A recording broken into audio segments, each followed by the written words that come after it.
Hidayah Islamic International School. Success in both the worlds. Admissions are open. साबिक वजीर हरीश राव ने खम्मम जिले के सत्तुपल्ली हलके के तड़ला मंडल के नूतनकल गांव में किसानों से मुलाकात की। इस मौके पर किसानों ने अपनी नाराजगी का इजहार करते हुए फसल के लिए वाफर पानी और बिजली की फराहमी ना होने की शिकायत की।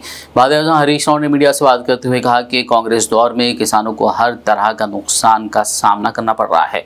इस दौरान हरीश राव ने रियासत के तमाम किसानों को जुलाई में चलो असेंबली की कॉल दी और कहा कि किसानों के हकूक़ के लिए वो असेंबली का घेराव करेंगे। उन्होंने किसानों को इस एहतजाज में शामिल होने की अपील की। उन्होंने कहा कि जब तक किसानों को इंसाफ नहीं मिलता बीआरएस खामोश नहीं बैठेगी। అంటే వీళ్ళకి 6 నెలల్లోనే అహంకారం నెత్తికెక్కింది। ఈ అహంకారాన్ని దించాల్సిన అవసరం ఉంది। ఎట్టి పరిస్థితుల్లో ఈ కాంగ్రెస్ పార్టీ హామీలు అమలు చేసేదాకా కూడా మేము వదిలిపెట్టాం। రేపు రాబోయే అసెంబ్లీ సమావేశాలు పూర్తి స్థాయి బడ్జెట్ సమావేశాలు మరి జూలై నెలలో జరగబోతా ఉన్నాయి। ఆ టైంలో రాష్ట్ర వ్యాప్తంగా ఉన్న రైతులు చలో అసెంబ్లీ కార్యక్రమానికి ఇలా పిలుపునిస్తామని చెప్తా ఉన్నారు। రైతులంతా అసెంబ్లీ ముట్టడిస్తారు। అసెంబ్లీలో ఈ ప్రభుత్వం సంగతి తేలుస్తాం। గట్టిగా ఈ ప్రభుత్వం మీద ఒత్తిడి పెంచి అన్ని రకాల వడ్లకు 500 బోనస్ ఇచ్చేదాకా ఇడిచిపెట్టాం।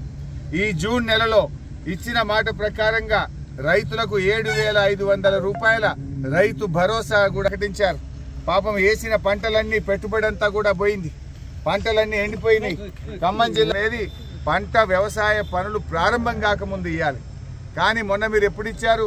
కేసీఆర్ బస్సు యాత్ర బయలుదేరితే కేసీఆర్ గారు ఒత్తిడి పెంచితే అప్పుడు మేల్కొని వడ్లు కళ్ళాల్లోకి వచ్చినాక రైతు బంధు డబ్బులు వేశారు।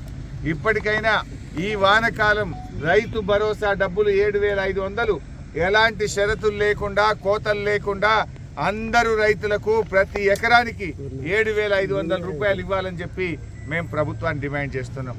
ఇప్పుడే రైతు చెప్తున్నారు ఇక్కడ జీలుగు జనుము విత్తనాలు ఇవ్వమంటే ఇప్పటిదాకా ఇస్తలేరు।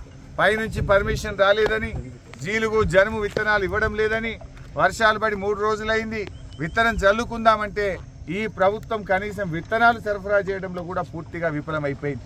ఇప్పుడే వ్యవసాయ శాఖ అధికారితో మాట్లాడితే రేపటి నుంచి ఇస్తామని మాట్లాడుతూ ఉన్నారు। అంటే ఈ ప్రభుత్వం యాజమాయిషీ కోల్పోయింది, పరిపాలన మీద పట్టు రాలేదు। ఈ ప్రభుత్వం నీటి సరఫరాలో ఫెయిల్ అయిపోయింది, విద్యుత్ సరఫరాలో ఫెయిల్ అయిపోయింది, తాగునీటి సరఫరాలో ఫెయిల్ అయిపోయింది। మాట్లాడితే కేసీఆర్ని తిట్టుడు, గత ప్రభుత్వాన్ని తిట్టుడు। ఇంకెంతకాలం కేసీఆర్ని తిట్టుకుంటూ బతుకుతారు? తిట్లు బంద్ చేయండి, ముందు కిట్లు ఇవ్వండి।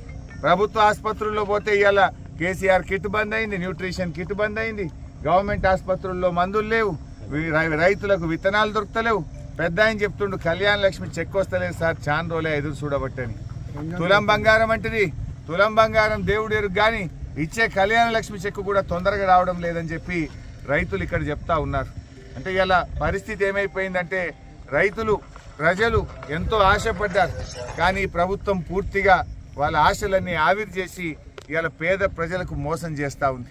ఇప్పటికైనా మేల్కొని కళ్యాణ లక్ష్మి షాదీ ముబారక్ చెక్కులు వెంటనే ఇవ్వాలని పెండింగ్ లో ఉన్న చెక్కులు Hidayah Islamic International School expands to Toli Chowki and Aramgarh, Hyderabad, offering academic excellence with Islamic values and Hifz-e-Quran. Our campus boasts modern amenities, sports facilities and a commitment to holistic development. Transport services available. Join us for a transformative educational journey at Hidayah Islamic International School. Success in both the worlds. Admissions are open.